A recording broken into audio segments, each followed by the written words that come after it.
इस किस्त के आखिरी सीन से हम अपनी बात शुरू कर लेते हैं। इस एपिसोड का मोस्ट रोमांटिक और सबसे थ्रिलिंग सीन यही है, जिसमें पहले तो ज़ैन यही कहकर ईमान के दिल को लरसा देता है कि उसे किसी से प्यार हो गया है। ईमान किसी तौर खुद को संभालती है और उसे गुड लक कहकर वीडियो कॉल उसी वक्त खत्म करने लगती है। ज़ैन बड़ी मुश्किल से उसे रोकता है कि वो उसकी बीवी ना सही एक दोस्त बन के तो रह सकती है। ईमान खफा हो जाती है और साफ कह देती है कि उसे सिर्फ टाइम पास करने वाले लड़कों और उनकी ऐसी सोच से सख्त नफरत है। ज़ैन हैरान होता है और खुश भी। अब इसे मर्द की जिबिलत कहिए या मुनाफिकत, वो खुद चाहे कितना ही बद किरदार हो मगर अपनी बीवी के तौर पर ऐसे ही किरदार की लड़की को पसंद करता है। ज़ैन ईमान को ज्यादा नहीं सताता और ईमान को जल्द ही मालूम हो जाता है कि उसे ब्राइडल ड्रेस में देखकर ज़ैन को उसी के साथ दोबारा मोहब्बत हो गई है। ये दोबारा मोहब्बत हो जाने वाली लाइन खूब इंटरेस्टिंग है, यानी ईमान जब भी मामूल से ज्यादा हसीन दिखाई देगी ज़ैन को उसके साथ नए सिरे से मोहब्बत हो जाएगी। तो यानी ज़ैन भी लुक्स लवर बंदा है। बस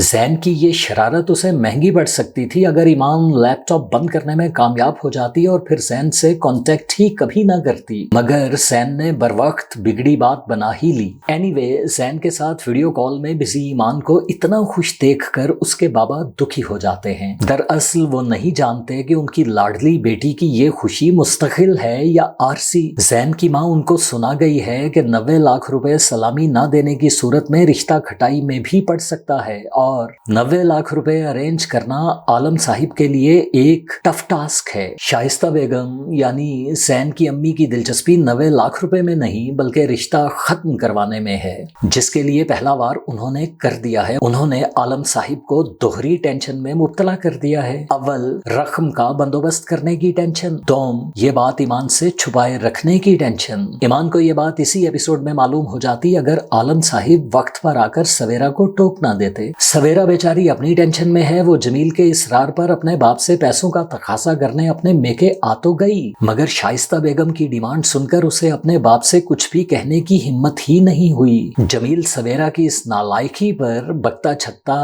उसे लेकर घर चला जाता है। जमील वो फिरौने बेसामान है जो इस किस्त के दरमियान में कहीं डिसेंट समीर की इंसल्ट भी कर चुका है और उल्टा चोर कोतवाल को डांटे के मिस्ताक समीर को धमका भी चुका है। समीर भी बरहम हो चुका है और जमील को कोर्ट में खींचने का जहन बना चुका है। समीर का ये जहन जमील ने खुद अपने एटीट्यूड से बनाया है, वरना वो तो जमील भाई को अपना बड़ा भाई मानते हुए उसे खर्च लौटाने की मोहलत देने को बिल्कुल तैयार था, मगर जमील की अकड़ आखिरकार उसे तोड़कर ही खत्म होगी। उधर इंतहाई आजिज अरसलान एक माह तक शहजादों वाली जिंदगी गुजारने जा रहा है क्योंकि उसके मामू उनके घर आ रहे हैं, जिनके सामने अरसलान की शाहाना जिंदगी का भरम कायम रखना जरूरी नहीं लाजमी है। उनके आने के बाद कहानी में कुछ ट्विस्ट आने वाला है क्योंकि अरसलान के मामू लाइक साहिब पर जामिन और मिसेस जामिन के जुल्म सितम का पोल खुलना ही है।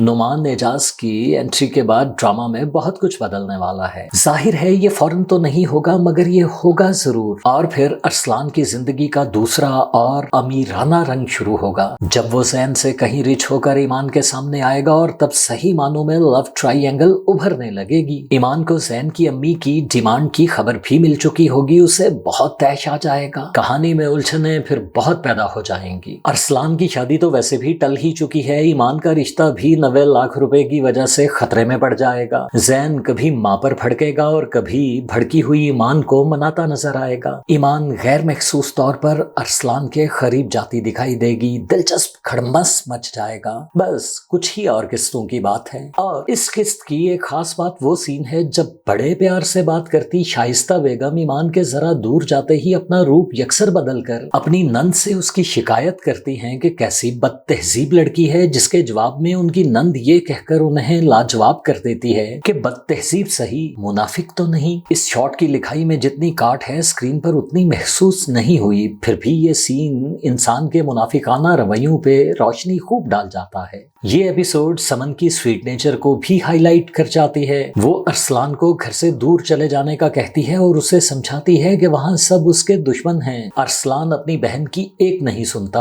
अरसलान इनफैक्ट स्टॉकहोम सिंड्रोम की क्लासिक एग्जाम्पल है, यानी वो अपने जानी दुश्मन से इश्क में मुब्तला है। अरसलान और स्टॉकहोम सिंड्रोम पर हम फिर कभी बात करेंगे। फिलहाल तो पारस मसरूर और हिबा बुखारी की एक्टिंग को दाद देना जरूरी है। इस किस्त में दोनों अदाकार अपनी अपनी जगह छाए पड़े हैं। देखिए अगली एपिसोड में किस एक्टर को परफॉर्म करने का मार्जिन ज्यादा मिलता है।